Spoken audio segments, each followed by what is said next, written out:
Hi friends, ఈ వీడియోలో మనం క్షేత్రగణితానికి సంబంధించినటువంటి వైశాల్యాలు అనే కాన్సెప్ట్ గురించి తెలుసుకుందాం.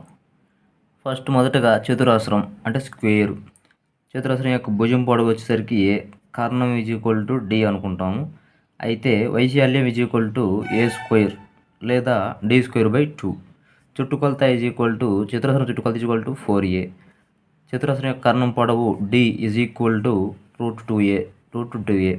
తర్వాత దీర్ఘ చతురస్రము రెక్టాంగిల్, పొడవు ఎల్, వెడల్పు బి, డయాగల్ డి అంటే కర్ణం డి. ఇచ్చినప్పుడు వైశాల్యం ఎల్ ఇంటూ బి, పొడవు ఇంటూ వెడల్పు. చుట్టుకొలత 2 ఇంటూ ఎల్ ప్లస్ బి. కర్ణం పొడవు D √L² plus B square. తర్వాత రాంబస్సు, భుజం పొడవు ఏ, మొదటి కర్ణం పొడవు D1, రెండో కర్ణం పొడవు D2. అంటే రెండు కర్ణాల పొడవులు వేరువేరుగా ఉంటాయి కాబట్టి ఇక్కడ D1 D2గా తీసుకుంటాం. అప్పుడు భుజం పొడవు ఏ, రెండు కర్ణాలు D1 D2, వైశాల్యం ½ D1 D2 అవుతుంది. అంటే రెండు కర్ణాల యొక్క లబ్ధాల సగానికి సమానం అవుతుంది అన్నమాట వైశాల్యం వచ్చేసరికి. చుట్టుకొలత =4a అవుతుంది. భుజం పొడవు ఏ ½ √D1² ప్లస్ D2². తర్వాత సమాంతర చతుర్భుజం ప్యారలెల్లోగ్రామ్, పొడవు ఎల్, వెడల్పు బి, ఎత్తు హెచ్. అంటే భుజాల మధ్య దూరం ఎత్తు అవుతుంది ఇక్కడ, అది హెచ్ అనమాట. అవన్నీ ఇచ్చి వైశాల్యం కనుక్కోమన్నప్పుడు ఎల్ ఇంటూ హెచ్ లేదా బి ఇంటూ హెచ్, అంటే పొడవు ఇంటూ ఎత్తు లేదా వెడల్పు ఇంటూ ఎత్తు. చుట్టుకొలత 2 ఇంటూ ఎల్ ప్లస్ బి అవుతుంది. తర్వాత ట్రెపీజియం, దీన్ని సమలంబ చతుర్భుజం అంటారు. దీంట్లో రెండు సమాంతర భుజాలు ఏ మరియు బి ఉంటాయి. అదేవిధంగా వాటి మధ్య లంబ దూరం హెచ్ అవుతుంది. అవి రెండు ఇచ్చినప్పుడు వైశాల్యం కనుక్కోమంటే ½ హెచ్ ఇంటూ ఏ ప్లస్ బి అవుతుంది అన్నమాట వైశాల్యం. తర్వాత వృత్తము, దీనికి వ్యాసార్థం ఆర్ అన్నమాట. వ్యాసార్థం 6, వ్యాసం వచ్చి డి. వ్యాసం డి = 2r అవుతుంది. వైశాల్యం πr² అవుతుంది. చుట్టుకొలత 2πr. అప్పుడు π = 22/7, దట్ ఈజ్ ఈక్వల్ టు 3.14 ఇంకా సంథింగ్ ఉంటుంది. తర్వాత అర్ధవృత్తము సెమీ సర్కిల్, ఇక్కడ కూడా వ్యాసార్థం 6 అవుతుంది.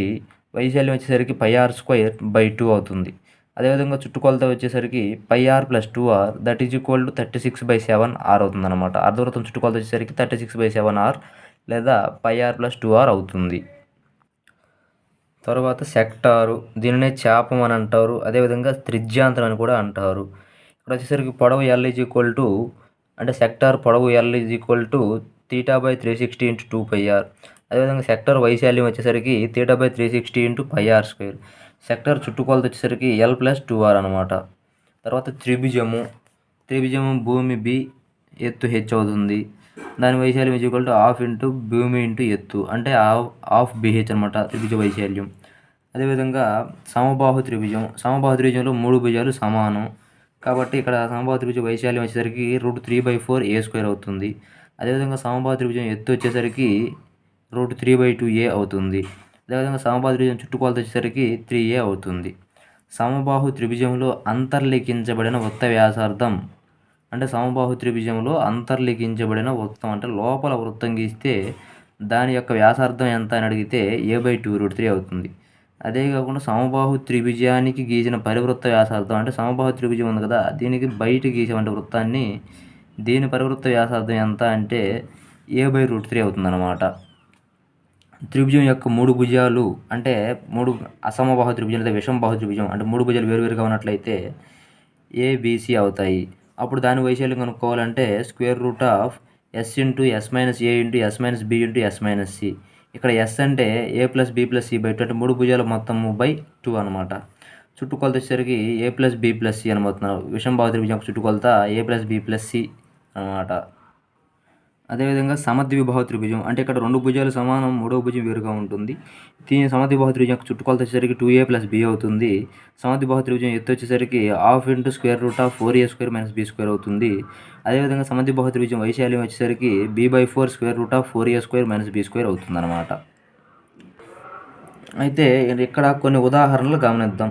4 గోడలు కలిగిన గది యొక్క పొడవు ఎల్, వెడల్పు బి, ఎత్తు హెచ్ అయినా దాని వైశాల్యం =2h × L + b అవుతుందన్నమాట. అదేవిధంగా చతురస్రం యొక్క భుజం 15 మీటర్లు అయితే దాని వైశాల్యం ఎంత అన్నాడు. చతురస్రం యొక్క వైశాల్య సూత్రం వచ్చేసరికి a² అంటే భుజం 15 × 15 × 15 225 చదరపు మీటర్లు అవుతుంది.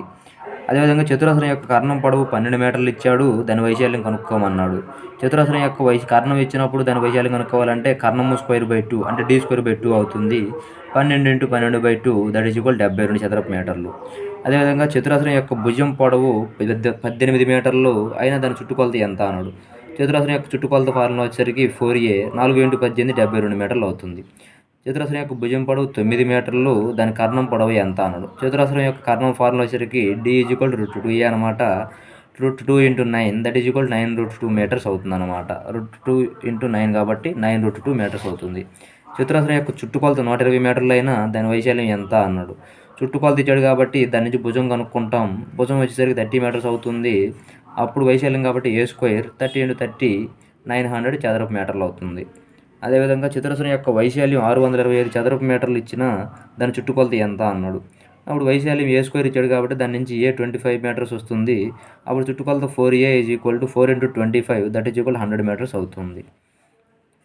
రెండు చతురస్రాల యొక్క భుజాల నిష్పత్తి 3:5, వాటి వైశాల్యాల మధ్య నిష్పత్తి ఎంత అన్నాడు. ఇక్కడ రెండు చతురస్రాల యొక్క భుజాల నిష్పత్తి ఇచ్చినప్పుడు వైశాల్యాలు అంటే దాన్ని స్క్వేర్ చేసుకోవాలన్నమాట. 3² = 5², 3² × 9, 5² × 25. అదేవిధముగా రెండు చతురస్రాల యొక్క వైశాల్యాల మధ్య నిష్పత్తి 49:121 అయినా వాటి భుజాల మధ్య నిష్పత్తి అన్నాడు. కాబట్టి ఇక్కడ దీన్ని వర్గం మూలం కనుక్కోవాలన్నమాట. √49 × √121 అవుతుంది. That is equal to a1:a2 7:11 అవుతుందన్నమాట. రెండు చతురస్రాల యొక్క భుజాల మధ్య నిష్పత్తి 2:3 అయినా వాటి చుట్టుకొలతల నిష్పత్తి కూడా 2:3 అవుతుంది. ఇక్కడ వైశాల్యాలు తప్ప మిగతావి ఏ ఇచ్చి ఏ నిష్పత్తి కనుక్కున్నా కూడా యాజ్ ఇట్ ఈజ్ అవే ఉంటాయి. వైశాల్యాలు ఇచ్చినప్పుడు మాత్రం వైశాల్యం ఇచ్చి వేరే అంటే మాత్రం వర్గమూలం కనుక్కోవాలి. అదే కాకుండా భుజాలు ఇచ్చి వైశాల్యం కనుక్కోమంటే వర్గం కనుక్కోవాలన్నమాట. ఎందుకంటే చుట్టుకొలతలు మరియు భుజాలు అనేవి అనులోమానుపాతంలో ఉంటాయి. తర్వాత చతురస్రం యొక్క భుజాన్ని 10% పెంచినా దాని వైశాల్యం ఎంత శాతం పెరుగును అన్నాడు. అప్పుడు దాని ఫార్ములా ఏంటంటే 2x + x² / 100. ఇక్కడ x అంటే 10% అన్నమాట, వాడు ఇచ్చిన పర్సెంటేజ్ అనమాట, ఎంత పర్సెంట్ అన్నది. అప్పుడు 2 × 10 + 10 × 10/100 దట్ ఈజ్ ఈక్వల్ 20 + 1 21% పెరుగును. 21% అనేది పెరుగును. ఇక్కడ నోట్ మనం గమనించాల్సింది ఏంటంటే చతురస్రము, వృత్తము, రాంబస్సు, అర్ధవృత్తము, సెక్టారు, సమబాహు త్రిభుజము యొక్క భుజం ఎత్తు శాతం పెరిగిన వాటి వైశాల్యంలో పెరుగుదల శాతంకి వచ్చేసరికి ఫార్ములా 2x + x² / 100. అట్లా కాకుండా భుజం ఎత్తు శాతం అనేది తగ్గిందనుకో వాటి వైశాల్యంలో తగ్గుదల శాతం అంటే -2ax + x² / 100. -2 అంటే ఇప్పుడు ఇక్కడ ఏమన్నాడు, చతురస్రానికి కానీ, వృత్తానికి కానీ, రాంబస్కి కానీ, అర్ధవృత్తానికి కానీ, సెక్టార్కి కానీ, సమబాహు త్రిభుజానికి వీటికి ఏటికైనా సరే భుజం ఎత్తు శాతం పెరిగితే వైశాల్యంలో పెరుగుదల శాతం 2x + x² / 100 అవుతుంది. అదేవిధముగా వాటన్నిటి యొక్క భుజం యొక్క ఎత్తు శాతం తగ్గితే వాటి వైశాల్యంలో తగ్గుదల శాతం -2x + x² / 100 అవుతుంది. తర్వాత చతురస్రం యొక్క భుజాన్ని 20% తగ్గించను, దాని వైశాల్యం ఎంత శాతం తగ్గును అన్నాడు. -2x + x² / 100 దట్ ఇంప్లైజ్ -40 + 4 -36 అంటే 36% తగ్గును. చతురస్రం యొక్క భుజం రెట్టింపు అయ్యను, వైశాల్యం ఎన్ని రెట్లు అగును అన్నాడు. a = 2a అన్నాడు. a = 2a కాబట్టి మామూలు ఫార్ములా a² కాబట్టి 2a² 4a² అంటే 4 రెట్లు పెరుగును, 4 రెట్లు అవును. దీర్ఘచతురస్రం యొక్క పొడవు 15 మీటర్లు, వెడల్పు 12 మీటర్లు అయినా దాని వైశాల్యం ఎంత. దీర్ఘచతురస్రం వైశాల్యం అన్నాడు కాబట్టి పొడవు × వెడల్పు 15 × 12 180 చదరపు మీటర్లు. దీర్ఘచతురస్రం యొక్క పొడవు 28 మీటర్లు, వెడల్పు 12 మీటర్లు అయినా దాని చుట్టుకొలత 2 × l + b 80 మీటర్స్. ఒక తోట యొక్క పొడవు 125 మీటర్లు, వెడల్పు 75 మీటర్లు, దానికి కంచి వేయడానికి ప్రతి మీటర్కి ₹3 చొప్పున ఖర్చు అగును, అయినా మొత్తం ఎంత ఖర్చు అగును అన్నాడు. ఫస్ట్ ఏం చేయాలంటే చుట్టుకొలత కనుక్కోవాలి. 2 × l + b 2 × 125 + 75 400 మీటర్స్ వస్తుంది. అప్పుడు ప్రతి మీటర్కి ₹3 అన్నాడు కాబట్టి 400 మీటర్లు × ₹3 ₹1200 ఖర్చు అవుతుంది అనమాట. తర్వాత దీర్ఘచతురస్రం యొక్క పొడవు 12 మీటర్లు, వెడల్పు 5 మీటర్లు, దాని కర్ణం పొడవు ఎంత అన్నాడు. దీర్ఘచతురస్రం యొక్క కర్ణం పొడవు d = √l² + b². l² అంటే 12², b² అంటే 5² దట్ ఈజ్ ఈక్వల్ టు √116 వస్తుంది. దాని నుంచి 13 మీటర్లు కర్ణం వచ్చేసరికి. అదేవిధంగా ఒక గది యొక్క పొడవు 8 మీటర్లు, వెడల్పు 6 మీటర్లు అయినా ఆ గదిలో ఉంచదగిన అతిపెద్ద కర్ర పొడవు అన్నాడు. అతిపెద్ద కర్ర పొడవు అంటే దాని యొక్క కర్ణం అవుతుంది. ఆటోమేటిక్గా d = ఇక్కడ పొడవు వెడల్పు వేరువేరుగా ఉన్నాయి కాబట్టి దీర్ఘచతురస్రం అవుతుంది. √l² + b². అది సబ్స్టిట్యూట్ చేసుకున్నట్లయితే 10 మీటర్లు వస్తుంది అనమాట కర్ణం అనేది.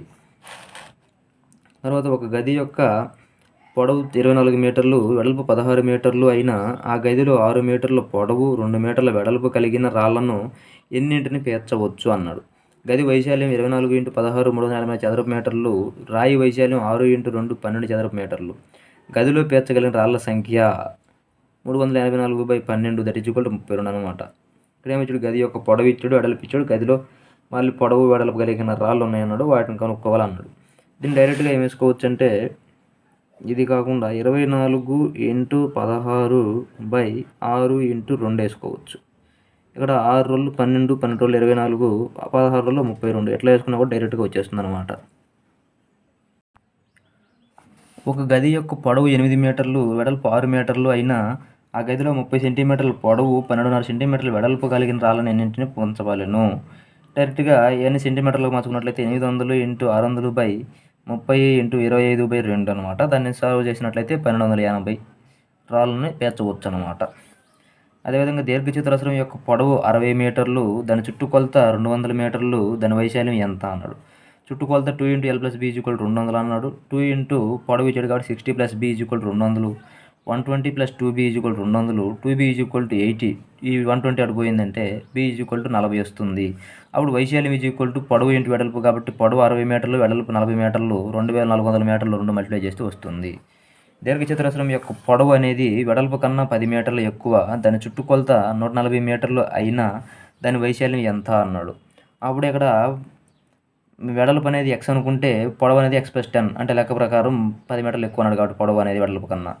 దాని నుంచి ఏమన్నాడు, చుట్టుకొలత 140 మీటర్లు అన్నాడు. ఇక్కడ ఎల్బీని సబ్స్టిట్యూట్ చేసినట్లయితే x వాల్యూ వస్తుందన్నమాట. x = 30. దాని నుంచి b = x అంటే b కాబట్టి b 30, l = 30 + 10 40 అవుతుంది. అప్పుడు వైశాల్యం 40 × 30, 30 = 1200 చదరపు మీటర్లు అవుతుంది.